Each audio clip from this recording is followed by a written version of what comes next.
Desde el corazón del equipo de producción de La Balanza, parte de la familia TVS, queremos saludar un año de esfuerzos, un año de reflexión, un año de trabajo en conjunto para lograr la patria que queremos, la patria que soñamos y unir a la familia venezolana en torno al proyecto histórico. Ha sido un año ciertamente de bendiciones, de victorias, de muchísima reflexión sobre el camino recorrido, y La Balanza ha sido, gracias a ustedes, una ventana para poder analizar cada uno de los acontecimientos, cada una de las reflexiones que nos hacen grande como proyecto histórico de Bolívar.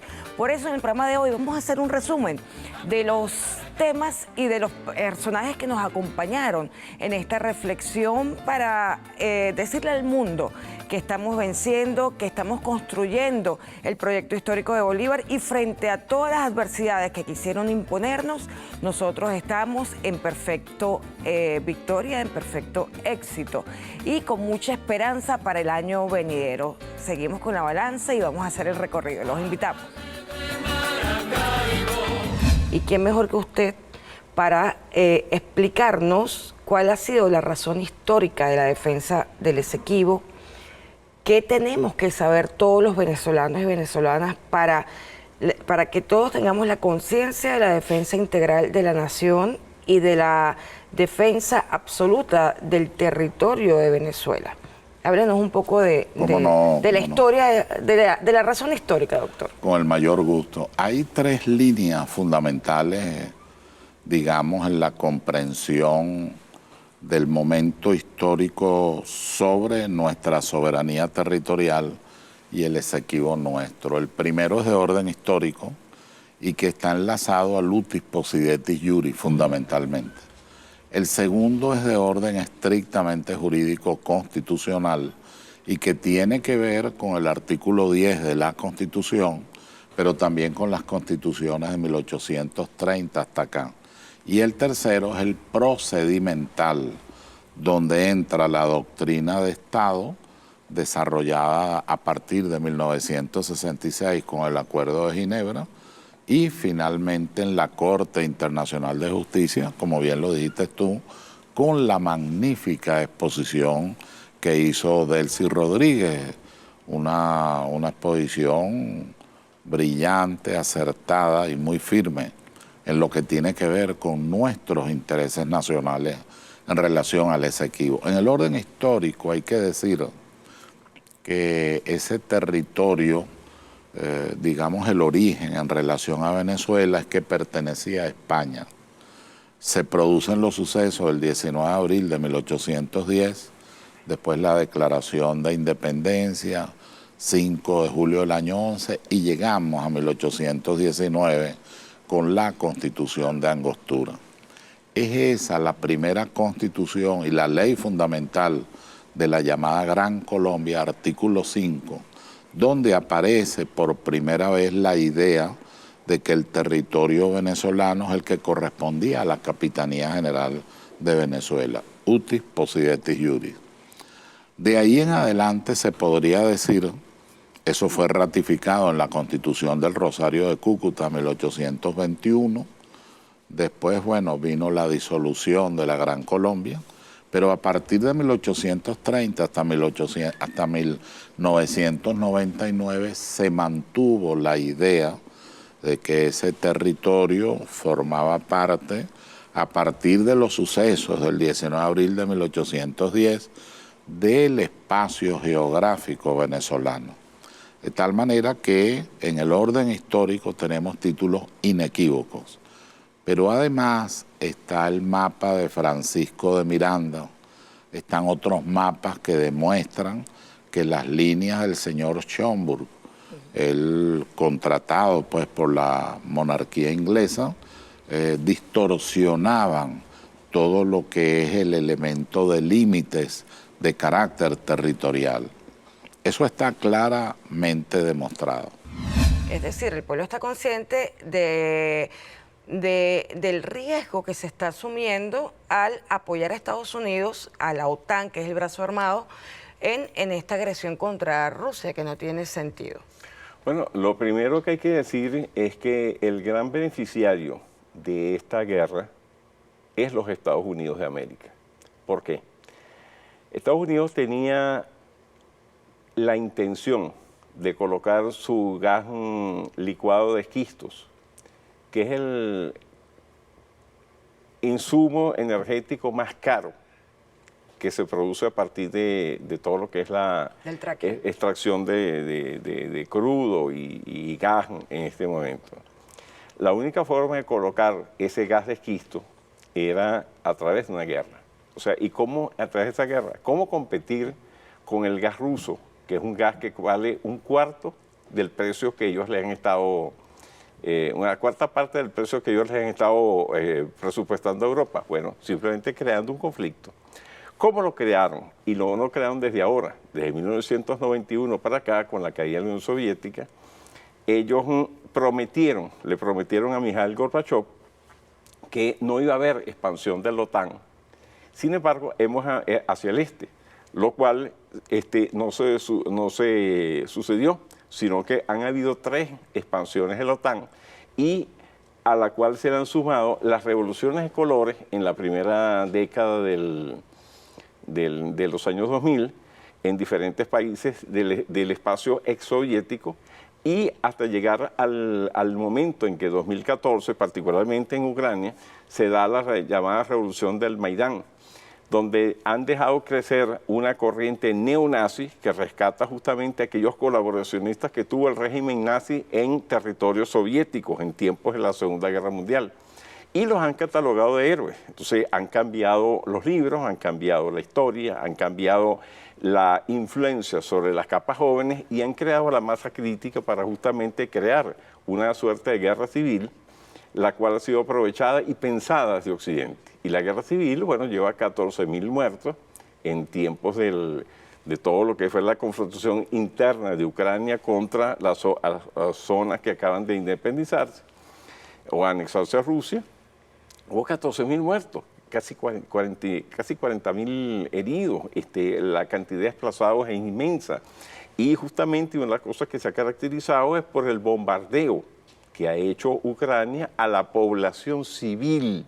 Ni siquiera son a los ejércitos, porque no había ejército. Que esto ocurre desde el 2014. Sí, 2014 a 2022, hasta que llegó un momento que después de los acuerdos de Minsk, que no se cumplieron ninguno, ni el 2014 ni el 2015, continúan esos bombardeos iniciados por la administración de Poroshenko y luego ahora por la de Zelensky, contra población civil, hasta que llegó un momento, las repúblicas llamadas autoproclamadas muestran la situación al mundo, muestran la situación a Rusia, ven la persecución contra gente de cultura rusa o ruso parlante, y entonces eso lleva definitivamente a Vladimir Putin y a su Estado Mayor a tomar una decisión que va en función de su seguridad nacional. ¿Cuál es la seguridad nacional? Si eso no hubiera ocurrido, ahí hubieran terminado colocando misiles que en 5 minutos de vuelo hubieran tenido a Moscú como blanco. Y eso es inadmisible. Definitivamente es inadmisible, esté quien esté allí. Entonces, Vladimir Putin el 24 de febrero toma la iniciativa de hacer lo que él llama una operación militar especial en el sur de Ucrania, sobre todo en las regiones rusoparlantes, para poder contrarrestar la matanza de personas que hubo allí. Lula remonta porque la campaña que durante años se hizo en contra del PT, en contra de Dilma Rousseff, en contra de Lula da Silva, fue tan brutal que llegó a concretarse en un lawfare el más escandaloso del continente, que fue la Operación Lava Jato.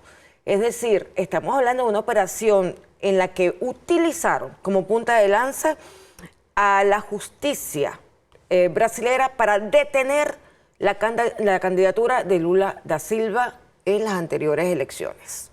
Cuéntanos un poco de ese trasfondo que tenía este juego electoral del domingo.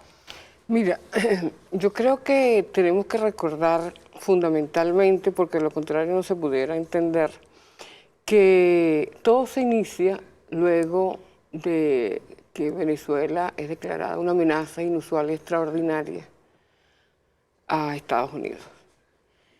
Cuando eso se da, hubo una revuelta en América Latina hilaridad, de sorpresa, de indignación, un poco con muchos sentimientos. Y se realizó aquella cumbre donde creo que todos los países, sin distingo de ningún tipo, unos más, otros menos, condenaron la decisión de Barack Obama. Y no se entendió que era parte de una campaña, una estrategia política de Estados Unidos para contrarrestar, muerto Chávez, impedir que CELAC continuase fortaleciéndose en América Latina como una organización de poder, de autodeterminación, de soberanía que ponía en jaque al modelo supremacista de Estados Unidos. ¿Sí?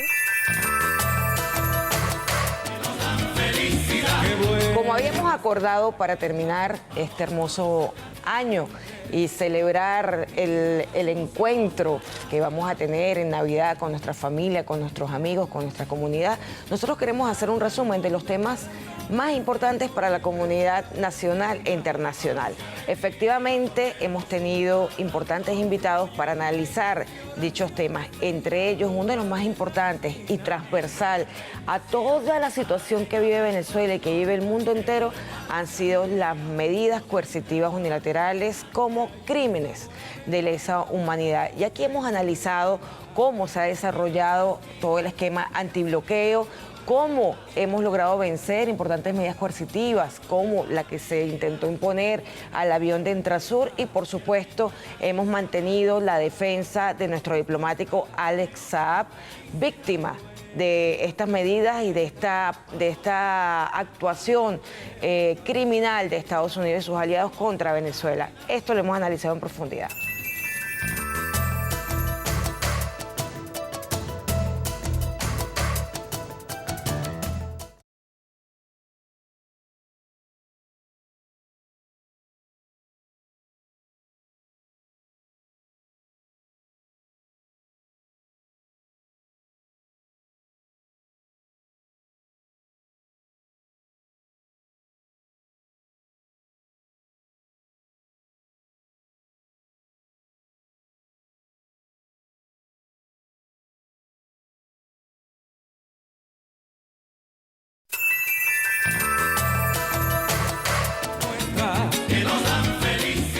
En perfecta corresponsabilidad, este año ha sido un año de defensa de los principios que tenemos en nuestra Constitución bolivariana, que han querido ser disminuidos, atacados, mellados por intereses extranjeros que tienen como fin destruir o han tenido como fin destruir la soberanía nacional, la independencia de la República, pero hemos vencido sobre estos intentos.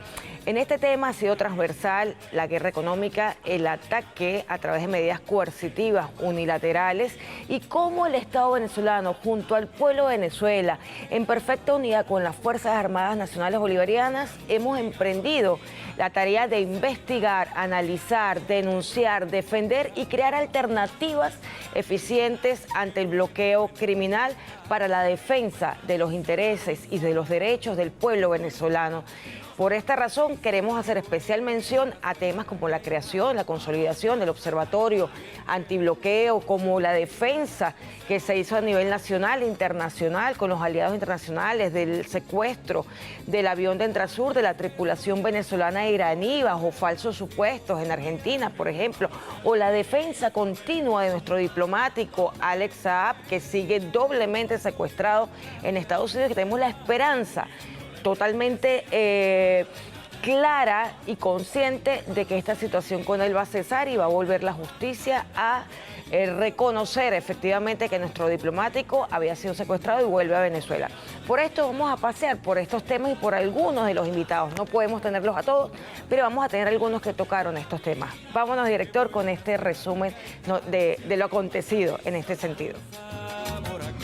Ahora sí, cuéntanos un poco la situación actual en el poco tiempo que nos queda de el secuestro de nuestro Alex Saab en Estados Unidos y qué alternativas se están viendo en este momento, qué nuevas evidencias se están presentando.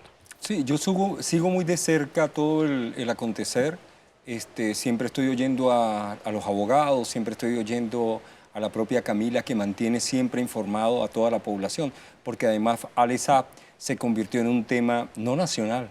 Alex Saab ahora es un tema internacional y que además preocupa a muchos gobiernos, estados, nación, porque se ve vulnerado evidentemente el derecho internacional público.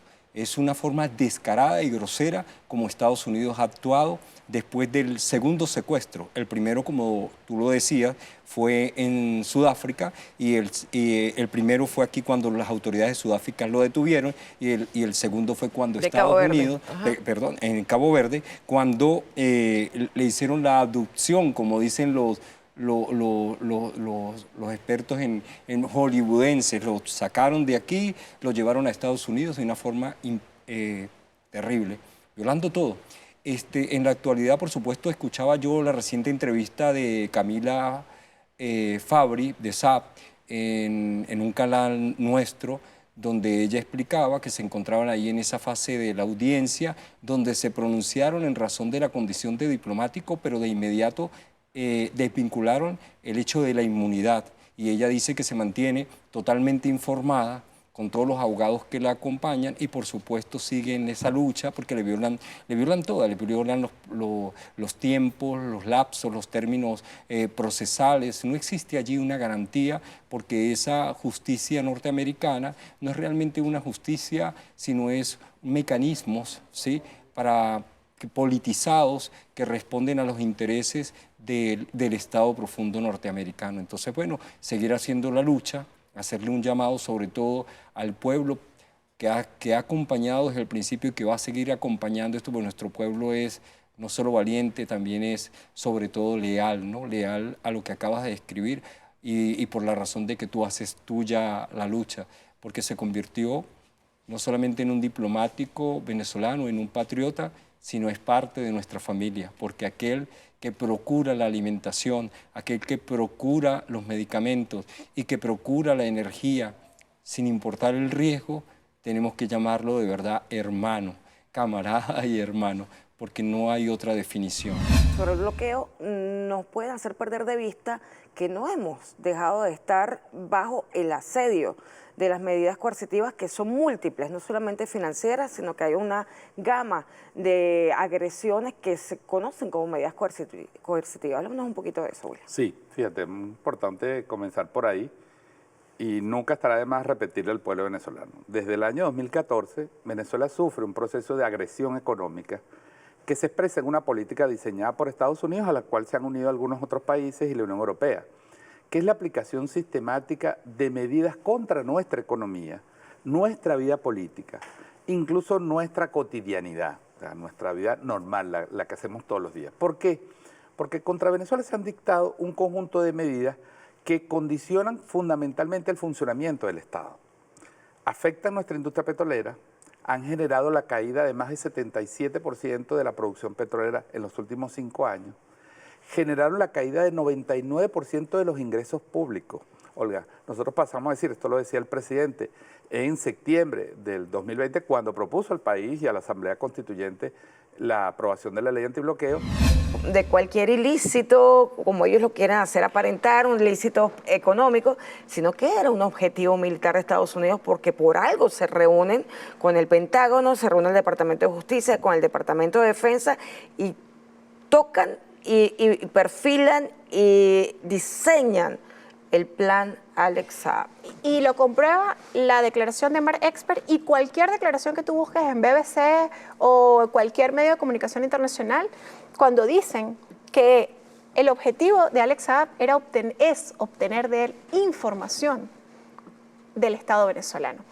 Ahí está la diferencia cuando decíamos que Alex Saab ya no fue secuestrado como empresario o no fue cualquier empresario, ya dejó de ser empresario en este momento porque pasó a ser un funcionario diplomático y pasó a ser representante del Estado venezolano. Ahí está la diferencia. Alex Saab se ha mantenido firme, absolutamente firme, primero por sus convicciones, evidentemente, no hay duda, y ahí es donde nosotros elevamos entonces la calidad humana, la calidad, la firmeza, la valentía, la nobleza de Alex Saab, y de su familia, que lo han apoyado, una unión familiar impresionante, una fortaleza impresionante, porque le han propuesto, solamente con declarar en contra de Venezuela y en contra del presidente Nicolás Maduro, él estaría libre, como evidentemente ocurre, que si fuera la tesis de colaborador de la DEA, como ya también lo habían querido, le han inventado cualquier cantidad de cosas para doblegar, para eliminar esta campaña internacional de solidaridad y evidentemente para desmoralizarlos a ellos. Si fuera de verdad un colaborador de la DEA, él hubiese dado toda la información que supuestamente tenía que dar y estuviera libre, como ha pasado con muchos en Estados Unidos.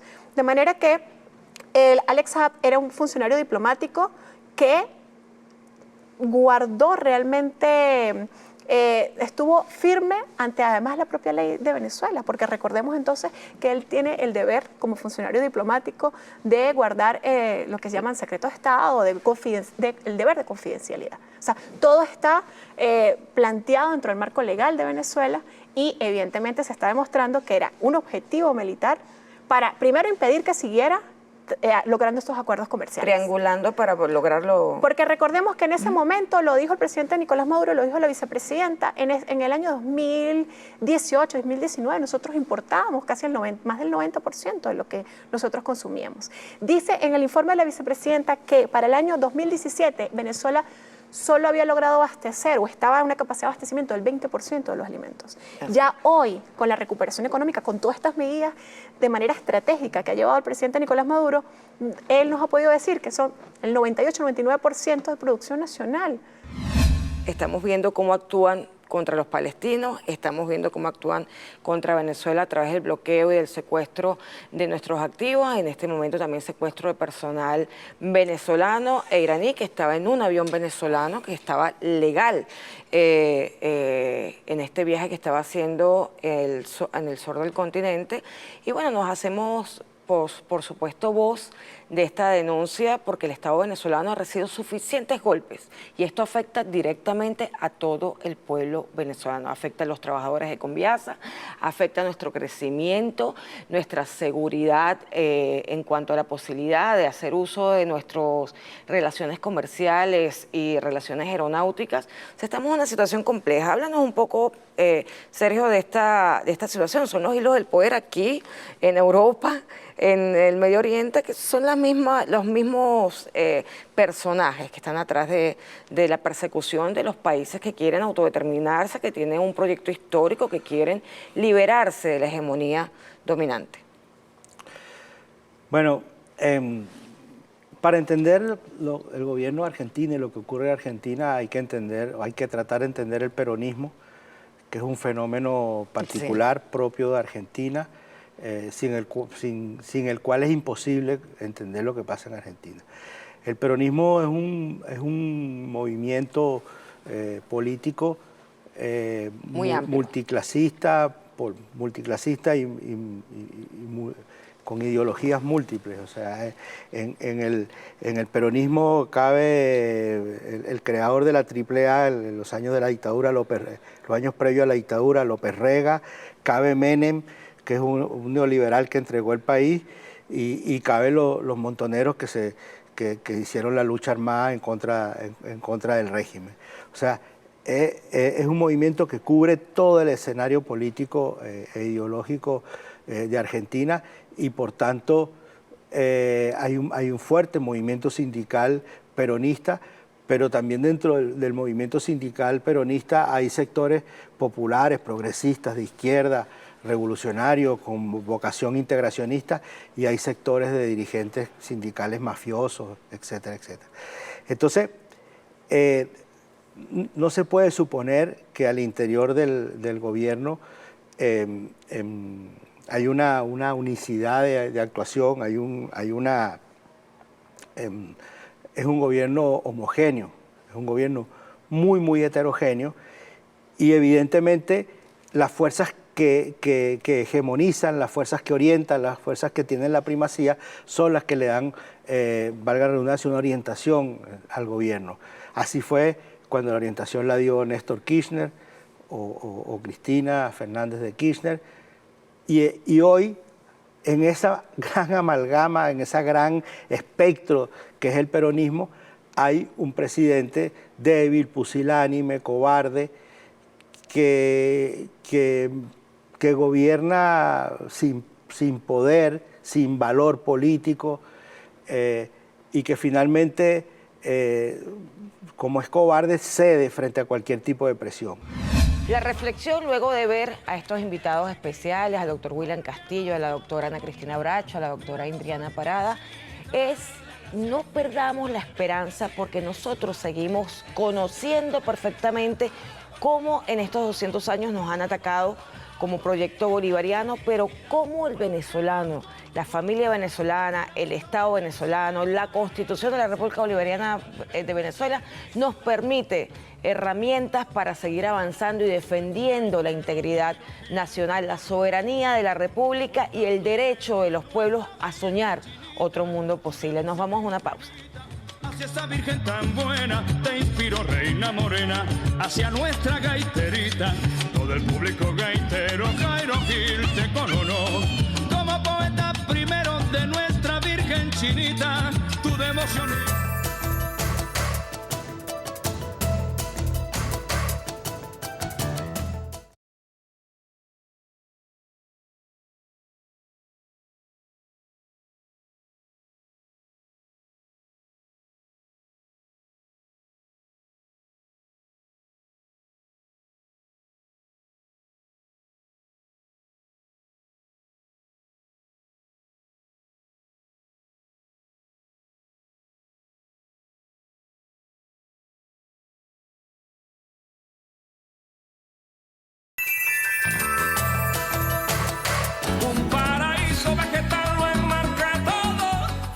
Desde este equipo de producción de la familia TVS queremos también agradecer todas las expresiones de afecto a través de las redes sociales, especialmente de niños y niñas que se comunicaron por diferentes vías para decirnos que ven el programa todos los martes, que ven el programa por supuesto en La Balanza todos los martes por TVS, y que además han aprendido a conocer y a analizar todo lo que vive Venezuela y lo que vive la comunidad internacional. A ellos, a esos pequeños que nos ven, muchísimas gracias por toda su confianza. Y a ustedes en la familia, muchísimas gracias por seguirnos todos los martes.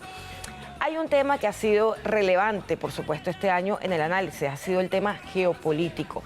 La situación en el ajedrez geopolítico ha variado con las elecciones de Colombia y de Brasil en nuestra región, y que aquí fueron analizados por importantes expertos. También la situación de la agresión de la OTAN contra Rusia, generando un conflicto en Ucrania, también fue bastante analizado desde esta ventana para que ustedes tengan la mayor información y los mayores elementos para el análisis veraz de los acontecimientos. Y sin lugar a dudas, todos estos cambios en el escenario geopolítico, en los intereses geopolíticos tanto de Estados Unidos como de Europa, han modificado también el cómo nos ven como Estado venezolano. Recordemos que venimos de una agresión en la que se intentó desconocer la institucionalidad venezolana, los procesos electorales en Venezuela y en consecuencia el presidente de la República, Nicolás Maduro Moros. Esta situación cambió totalmente este año, la situación geopolítica, la caída de muchos de los gobiernos que eran enemigos de la República Bolivariana, del proyecto histórico que nosotros estamos liderando, más sus aliados han perdido fuerza, han perdido espacio en el escenario geopolítico, y nosotros nos presentamos tal cual como somos, como una república soberana, independiente, que respeta la decisión de la soberanía nacional a través del voto, y que reconocemos que solo a través del diálogo internacional, solo a través de la complementariedad podemos generar otro mundo posible. Por esta razón vamos a hacer un resumen de estos elementos que fueron analizados aquí y de algunos de los invitados que lo analizaron. Como dije anteriormente, no podemos tener a todos, pero vamos a tratar de tener, digamos que por lo menos una pequeña representación de lo que aquí se analizó. Muchísimas gracias, director. Esta situación de piratería, de secuestro del activo de una empresa que tiene toda la legalidad para su desempeño internacional, y el secuestro de la libertad de la tripulación debe tener unas consecuencias jurídicas a posteriori. Es decir, en esta investigación que que se está haciendo en este sumar expertos al movimiento, sumar experticias, conocimientos, obviamente hay que plantearse cuáles son las acciones que se van a tomar contra este secuestro, contra la actuación del Poder Judicial argentino en contra de un activo de Venezuela y de la tripulación venezolana que estaba en el avión. ¿Te has paseado por ese escenario de las posibilidades? Ahí nosotros tenemos que ver primero qué es lo que está haciendo el Estado venezolano.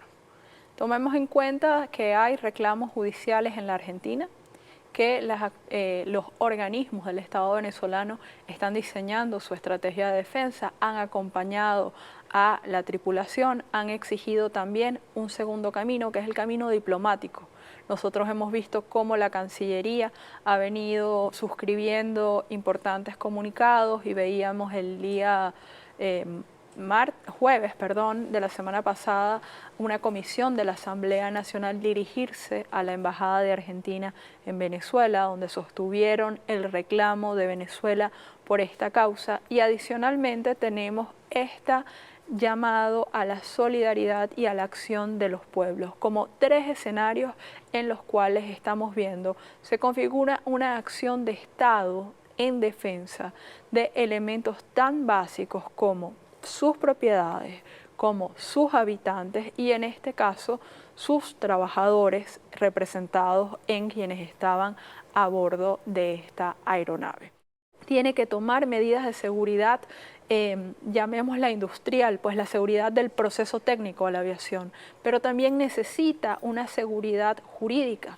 Y no es menor que Venezuela haya ratificado 44 instrumentos en materia de aviación civil que le dan ese marco de seguridad de que la tripulación, que los viajeros no van a ser objeto de medidas que los pongan en riesgo, que los bienes no van a ser secuestrados o decomisados, sino que van a ser objeto de los mismos procedimientos de seguridad y de vigilancia que son objetos cualquier nave de cualquier bandera. Entonces nosotros vemos este andamiaje de acciones que tienen todos estos frentes y cuyas decisiones corresponden al Estado venezolano con el presidente Nicolás Maduro como jefe de Estado y este llamado a que todos nos demos cuenta de la importancia de defendernos. Esto no es un tema menor. Hoy estamos viendo una ola progresista regresar en América Latina y esa ola progresista ha sido posible por la resistencia del pueblo de Venezuela. La resistencia y la lucha de hoy por los estándares mínimos del derecho internacional, por la seguridad jurídica mínima que necesita toda la aviación y todos los ciudadanos, es en sí la defensa de todos los intereses de un equilibrio mínimo. Tomemos en cuenta que de los países que existen en el mundo, Venezuela no es el único país bloqueado. Se ha analizado que Venezuela ha sido el país donde se han aplicado más medidas en menor tiempo con más intensidad. Pero eso no significa que nosotros no veamos, por ejemplo, la situación de Cuba, la situación de Irán, que nosotros no tomemos en cuenta que son más de 20 países que son objetos de medidas de Estados Unidos a través de estos decretos, de estas órdenes ejecutivas. Y en ese sentido, la llamada fundamental que se está haciendo es a pensar juntos, a defender juntos y a no abandonar ni nuestros activos, que como veíamos el presidente dice, fundamentalmente en este momento luchemos por el avión, luchemos por el oro, pero también acordémonos de nuestras embajadas, que son territorio sagrado de cualquier país que fueron tomadas a partir del 19. Pero también acordémonos de nuestros activos en los bancos que han entorpecido acciones tan importantes y recordémonos del caso de Citgo, de las implicaciones concretas en la vida de niños y niñas venezolanas, de perder el control de la Fundación Simón Bolívar y cómo este dinero dejó de estar disponible para aquellos pequeños venezolanos que nacían con patologías que aquí no podían enfrentarse. Conversando con el ingeniero Francisco Garcés, miembro de la Comisión Presidencial para la Recuperación de la UCB, profesor por 25 años de la Universidad Central de Venezuela, ingeniero egresado de pregrado, de posgrado, de maestría en la Universidad Central de Venezuela y con doctorado en Francia. ¿Dónde está el doctorado? En París. En París, porque es que yo estaba buscando y la mezquindad de la gente en internet es no poner en tu biografía dónde hiciste el doctorado. Sí, fue en París, en la Universidad de Marne-la-Vallée, que comparte, digamos, con la Escuela Doctoral de Pont y Chaussée. Extraordinario, además profesional. Personalmente conozco al ingeniero desde que fue alcalde en Guaycaipuro, extraordinario equipo de trabajo allí, extraordinaria acción de la alcaldía, además en relación con la actividad de las comunidades. De verdad que yo quedé muy admirada con el trabajo que tú hacías allí y con la empatía absoluta de todo el equipo de la alcaldía, con toda la comunidad, con toda la ciudadanía de Guaycaipuro. Quedamos en algo muy importante. La iniciativa del presidente Nicolás Maduro es ponerle empeño en la recuperación de la obra física que es Patrimonio de la Humanidad declarada por la UNESCO, que es una organización de las Naciones Unidas que es quien acredita los patrimonios de la humanidad, los patrimonios culturales de la humanidad.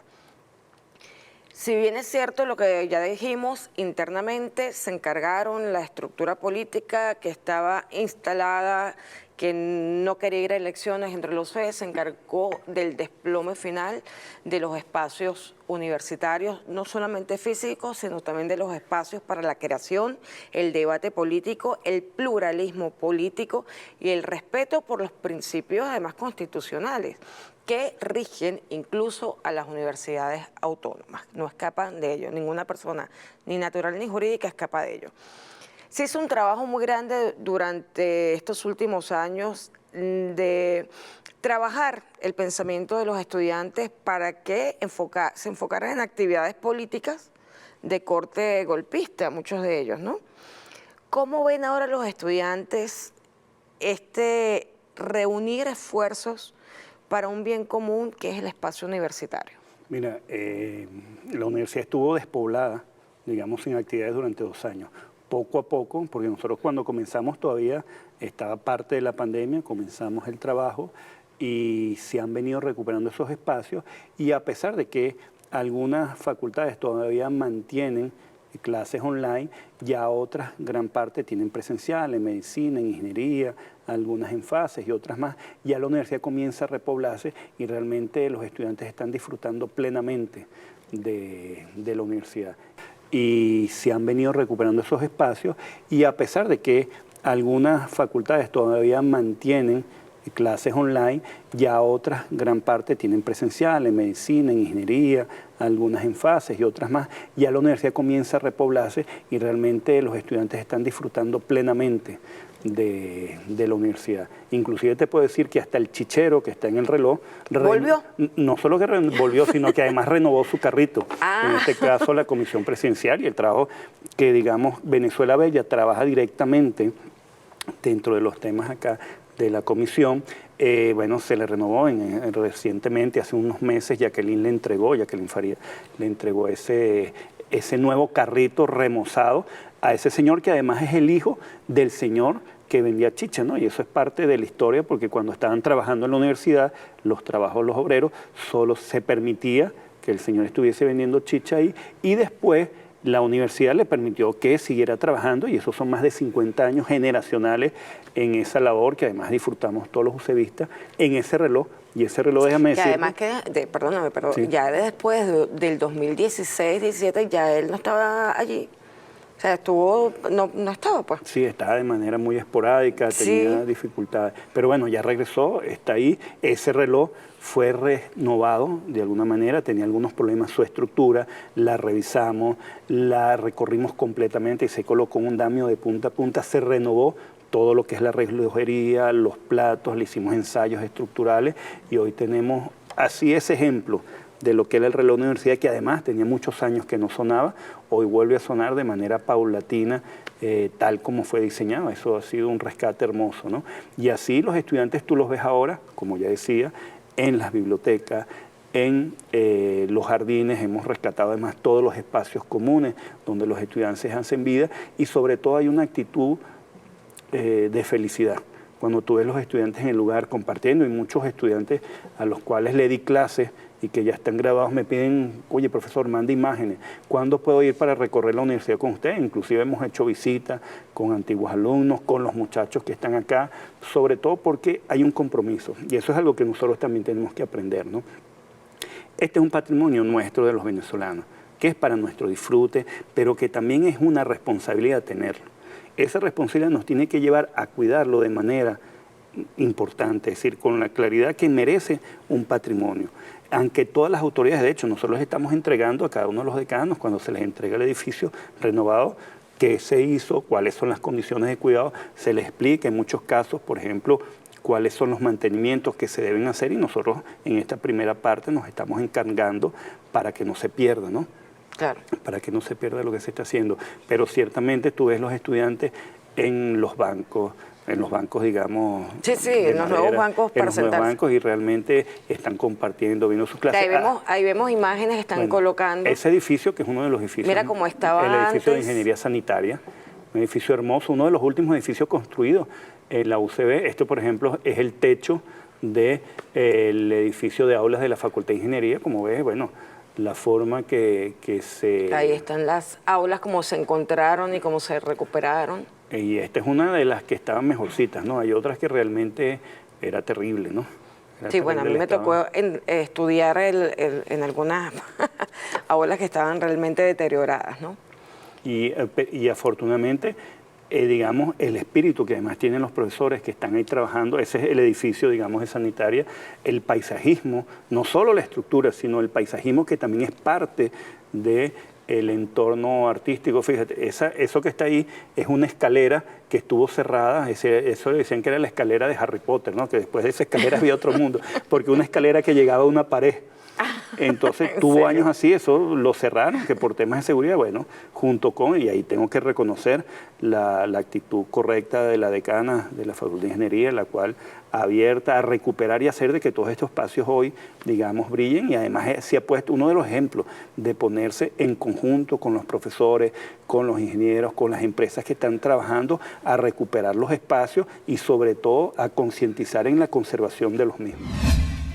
Nuestros invitados compartieron con nosotros elementos importantes para el análisis, las victorias que hemos dado a nivel geopolítico, el reconocimiento del Estado venezolano en este momento importante para la República Bolivariana y para seguir construyendo a lo interno la estabilidad que queremos, la paz que queremos y la productividad que estamos trabajando. En este sentido, hicieron, digamos, unas reflexiones importantes. Primero, tenemos que buscar la información para poder hacer análisis veraces, no dejarnos convencer por lo que los medios convencionales nos muestran, porque había una campaña mediática que ha acompañado este ataque a, digamos que, la posibilidad de tener un mundo multipolar y pluricéntrico. Y nosotros, por supuesto, tenemos el orgullo de tener un Estado sólido, consciente, bolivariano, que ha sabido poco a poco defenderse de esta agresión nunca vista en la historia de Venezuela y que hemos sorteado con amor, con unidad entre el pueblo, las Fuerzas Armadas y el Estado venezolano, y con mucha dignidad y, por supuesto, con un análisis lo más cercano a la verdad, para poder llevar adelante nuestra palabra y, por supuesto, defender el honor de Venezuela en cualquier espacio. Gracias, porque también en lo geopolítico tuvimos victorias importantes. Gracias al presidente Nicolás Maduro, gracias a la vicepresidenta Delcy Rodríguez, gracias a la Asamblea Nacional, gracias al Poder Electoral, gracias al Poder Judicial, gracias al Poder Moral, porque todos ellos nos hicimos uno en la defensa de esta gran nación. Vamos a continuar haciendo un análisis también de qué hemos hecho para revertir situaciones que nos hicieron daño, pero que ahora estamos encaminándolas para que se conviertan también en otro éxito para la República Bolivariana de Venezuela.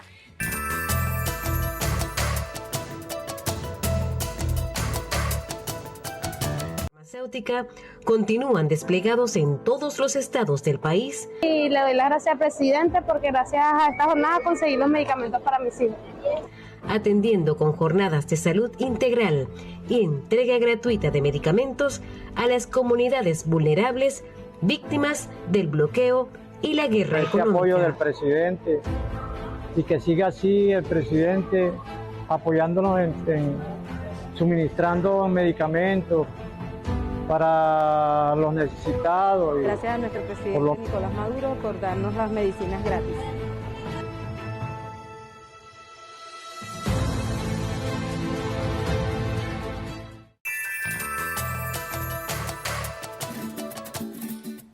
Haciendo historia de lo recientemente vivido como víctimas de una guerra multiforme que buscaba la desestabilización de la República Bolivariana de Venezuela, la ruptura de la familia venezolana, la merma de las condiciones de salud, educación, recreación, etcétera, han tenido como, digamos que como flagelos importantes, uno, habernos atacado, por supuesto desde la salud, imposibilitando el acceso a medicinas. Acuérdense que en el 2016 sobre todo hubo una escasez importante de medicamentos. La industria farmacéutica, que ha actuado de forma criminal en muchos casos, como vamos a ver también en el video que vamos a colocar para que lo observemos, ha impedido el acceso o impidió el acceso en su momento, sobre todo de pacientes diabéticos, de pacientes renales, de pacientes oncológicos, de pacientes hipertensos, a las medicinas que requerían para la estabilidad de su salud. Hemos vencido también sobre esto y este año no podemos quedarnos sin reconocer y felicitar, porque hoy cumple 3 años el Sistema Único de Atención Farmacéutica, que desde el Ministerio de Salud y el Ministerio de Comercio ha hecho una tarea heroica en garantizar la medicina que nos fue negada en los primeros momentos de la guerra, en garantizar la medicina para todos los pacientes, sobre todo para los pacientes que tienen enfermedades crónicas, como ya mencionamos, y que ahora tienen todas las condiciones a través del Sistema Único de Atención Farmacéutica de recibir de forma económica, de fácil acceso en todo el territorio nacional e incluso en jornadas especiales gratuitas para todo el pueblo venezolano en diferentes espacios, con el acompañamiento de la Guardia Nacional Bolivariana, de otras instituciones, recibir la atención de calidad, con medicina de calidad y por supuesto con conciencia de cómo restaurar este derecho imprescindible que fue atacado por estas medidas coercitivas, por esta agresión contra Venezuela. Felicitamos el 3er año de este sistema, felicitamos también a la UNEFA porque ha creado, frente a esta situación de guerra, donde se utiliza lo farmacéutico, así también lo vivimos en la pandemia y el mundo entero también lo sufrió, porque estos ataques en pandemia no solamente fueron contra Venezuela, fueron contra varios países del mundo que no tenían los recursos para acceder a las medicinas y salvar la vida de sus nacionales frente al COVID-19. Y nosotros hicimos un gran esfuerzo precisamente en este momento, 3 años, con el comienzo de la pandemia, hicimos el mayor esfuerzo desde el gobierno nacional, nosotros como pueblo apoyando al gobierno nacional, para vencer y estamos en victoria. Tenemos los farmamóviles, tenemos cantidad de sitios donde acceder en las farmacias dispuestas por el Sistema Único de Atención Farmacéutica de forma casi gratuita a esta atención imprescindible. También tenemos que reconocer que ha habido importantes avances en el análisis de cómo se utilizó la migración como herramienta para debilitar a la República Bolivariana de Venezuela, para extraer. Indudablemente también hemos hecho grandes avances para resolver un problema que tenemos y al que nos han llevado, que ha sido la migración venezolana. Es decir, todos conocemos la campaña que se hizo de los medios de comunicación desde la guerra económica para crear las condiciones de desesperanza a los jóvenes, a los profesionales, para que salieran a buscar nuevos espacios, encontrándose en muchos casos con xenofobia y crímenes diversos de los cuales han sido víctimas nuestros nacionales.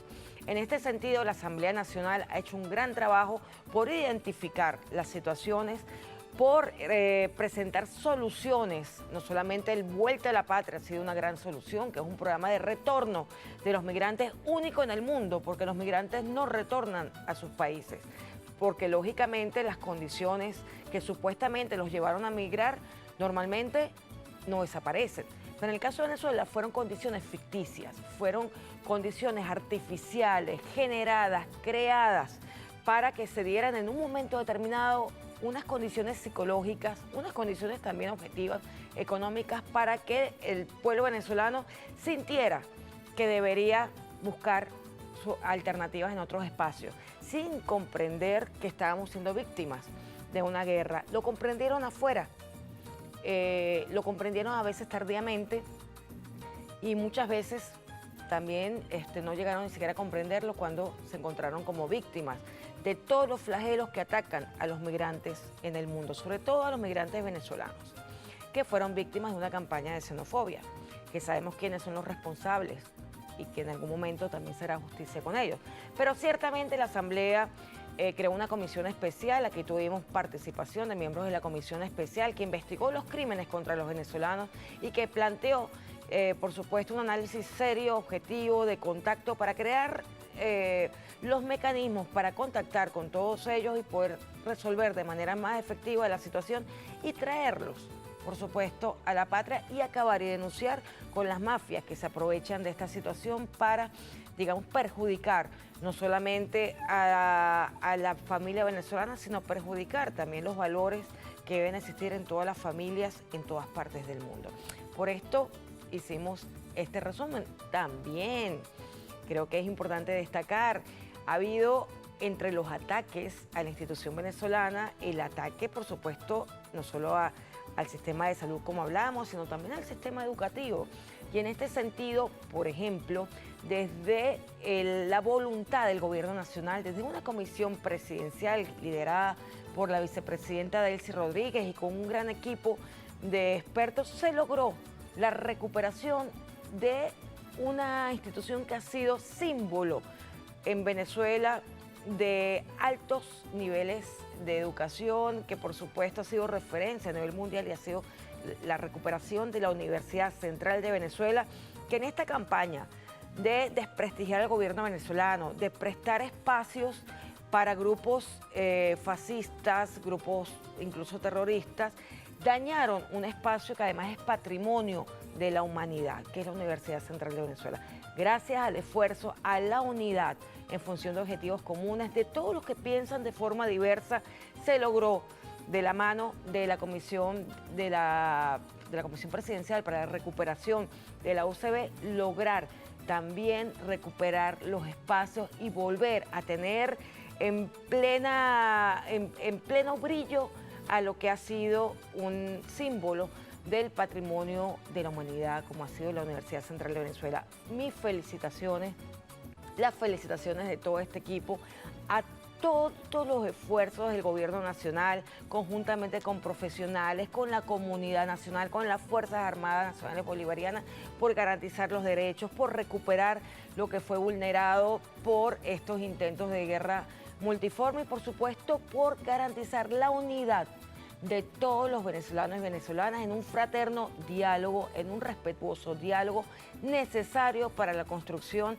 de otro mundo posible y para la construcción del proyecto histórico de Bolívar. Unidos venceremos. No nos queda más, luego de ver estas imágenes, que despedirnos y por supuesto desearles un venturoso año 2023, un agradecimiento desde el corazón porque nos han permitido compartir de forma continua con ustedes este espacio para la reflexión, para construir la victoria definitiva, y desde este equipo de producción, desde este canal que se trata de verdad como una familia, les deseamos a ustedes en su casa una feliz Navidad, unidad de toda la familia, que todos los que están fuera vuelvan a la patria venezolana. Aquí los recibimos con el mayor amor y un agradecimiento profundo, sincero a todos los que nos quedamos construyendo esta Venezuela que hoy ofrece oportunidades para que todos regresen. Muchísimas gracias y feliz año a todos ustedes. Un abrazo.